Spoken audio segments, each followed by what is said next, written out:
ଜୟ ଜଗନ୍ନାଥ। ଭିଡ଼ିଓରେ ନବରାତ୍ରି ଦୁର୍ଗା ପୂଜା ସମ୍ବନ୍ଧରେ ଜାଣିବା ଏବଂ ଦୁର୍ଗା ପୂଜା ପ୍ରଥମେ କେଉଁଠାରେ ଆରମ୍ଭ ହୋଇଥିଲା, କେତେ ମସିହାରେ ଆରମ୍ଭ ହୋଇଥିଲା ଏବଂ କିଏ ଆରମ୍ଭ କରିଥିଲେ ସେ ସମ୍ବନ୍ଧରେ ଏ ଭିଡ଼ିଓରୁ ଜାଣିବା। ତେଣୁ ଭିଡ଼ିଓଟିକୁ ସମ୍ପୂର୍ଣ୍ଣ ଦେଖନ୍ତୁ। ଭିଡ଼ିଓଟିକୁ ଲାଇକ୍, ସେୟାର, କମେଣ୍ଟ ଏବଂ ସବସ୍କ୍ରାଇବ୍ କରିବା ପାଇଁ ଅନୁରୋଧ। ଏକରେ ଦୁର୍ଗା ପୂଜା ଅବିଭକ୍ତ ବଙ୍ଗଳାରେ 1576 ମସିହାରେ ପ୍ରଥମେ ଆରମ୍ଭ ହୋଇଥିଲା। ଦୁଇରେ ବଙ୍ଗଳା ଦେଶର ତାହିରପୁରରେ ଜଣେ ରାଜା ଥିଲେ, ତାଙ୍କ ନାମ କଂସ ନାରାୟଣ। ନିଜ ଗାଁରେ ଦେବୀ ଦୁର୍ଗାଙ୍କର ପୂଜାର୍ଚ୍ଚନା ଆରମ୍ଭ କରିଥିଲେ। 3 ନମ୍ବର, କୋଲକାତାରେ 1610 ମସିହାରେ ଦୁର୍ଗା ପୂଜା ଆରମ୍ଭ ହୋଇଥିଲା, କିନ୍ତୁ ଏହାର ନାମ କଲିକତା ଥିଲା। ସେତେବେଳେ ଏହା ଏକ ସହର ନଥିଲା, ଏହା ଥିଲା ଗୋଟିଏ ଗାଁ। 4 ନମ୍ବର, କୋଲକାତାରେ ଯେଉଁଠାରେ ଦୁର୍ଗା ପୂଜା ଆରମ୍ଭ ହୋଇଥିଲା ତାହାର ବର୍ତ୍ତମାନର ନାମ ଶୋଭା ବଜାର। 5 ନମ୍ବର, ଏହାପରେ ବାଙ୍କୋଡ଼ା ଜିଲ୍ଲାର ବିଷ୍ଣୁପୁରର ପ୍ରସିଦ୍ଧ ରାଜ ପରିବାରରେ ଦୁର୍ଗା ପୂଜା ଆରମ୍ଭ କରିଥିଲେ।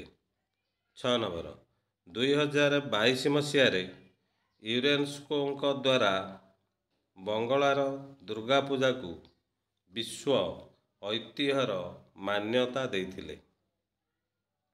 7 ନମ୍ବର, ଐତିହାସିକଙ୍କ ମତରେ ରାଜା କଂସ ନାରାୟଣ ତାଙ୍କ ରାଜ୍ୟର ଲୋକମାନଙ୍କ ମଙ୍ଗଳ କାମନା କରିବା ପାଇଁ ଏବଂ ରାଜ୍ୟର ସମ୍ପ୍ରସାରଣ ପାଇଁ ଅଶ୍ୱମେଧ ଯଜ୍ଞ କରିବାକୁ ଚିନ୍ତା କରିଥିଲେ।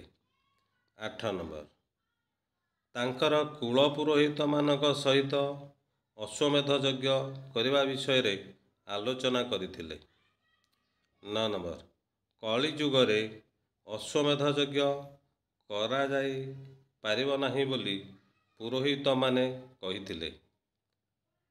10 ନମ୍ବର, କଳି ଯୁଗରେ ଅଶ୍ୱମେଧ ଯଜ୍ଞ ବଦଳରେ ଦେବୀ ଦୁର୍ଗାଙ୍କର ପୂଜାର୍ଚ୍ଚନା କରାଯାଇ ପାରିବ ବୋଲି ପୁରୋହିତମାନେ ରାଜା କଂସ ନାରାୟଣଙ୍କୁ କହିଥିଲେ। 11 ନମ୍ବର, ପୁରୋହିତମାନେ ଦେବୀ ଦୁର୍ଗାଙ୍କର ପୂଜାର୍ଚ୍ଚନାର ମହିମା ବିଷୟରେ ବର୍ଣ୍ଣନା କରି ରାଜା କଂସ ନାରାୟଣଙ୍କୁ କହିଥିଲେ। 12 ନମ୍ବର, ସେହିଦିନ ଠାରୁ ଆଜି ପର୍ଯ୍ୟନ୍ତ ବଙ୍ଗଳାରେ ଦେବୀ ଦୁର୍ଗାଙ୍କ ପୂଜା ଖୁବ୍ ଧୁମଧାମରେ ପାଳନ କରାଯାଉଛି।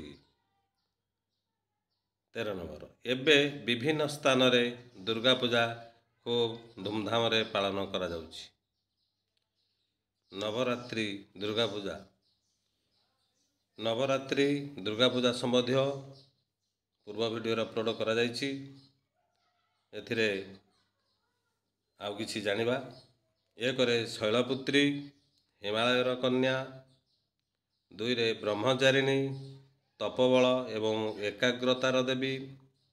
3ରେ ଚନ୍ଦ୍ରଘଣ୍ଟା, ସଂଘର୍ଷ ଏବଂ ସୁରକ୍ଷା ଦେବୀ। 4 କୁଷ୍ମାଣ୍ଡା, ସଂସାର ସୃଷ୍ଟିକାରିଣୀ। 5 ସ୍କନ୍ଦମାତା, କାର୍ତ୍ତିକେୟଙ୍କ ମା। 6 କାତ୍ୟାୟନୀ, ମହିଷାସୁରଙ୍କ ବିନାଶିକା। 7 କାଳରାତ୍ରି, ଅସୁର ଏବଂ ଅନ୍ଧକାର ବିନାଶକାରିଣୀ। 8 ମହାଗୌରୀ, ଶୁଦ୍ଧି ଏବଂ ଶାନ୍ତିର ଦେବୀ। 9 ସିଦ୍ଧିଦାତ୍ରୀ, ସମସ୍ତ ସିଦ୍ଧି ଦେବାଦେବୀ। ଭିଡ଼ିଓଟିକୁ ସମ୍ପୂର୍ଣ୍ଣ ଦେଖନ୍ତୁ।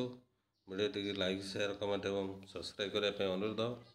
ପରବର୍ତ୍ତୀ ସମୟରେ ଦୁର୍ଗା ପୂଜା ସମ୍ବନ୍ଧୀୟ ଆଉ ଗୋଟିଏ ଭିଡ଼ିଓ ମଧ୍ୟ ଅପଲୋଡ଼ କରାଯିବ। ଏତିକିରେ ରହିଲି। Thank you.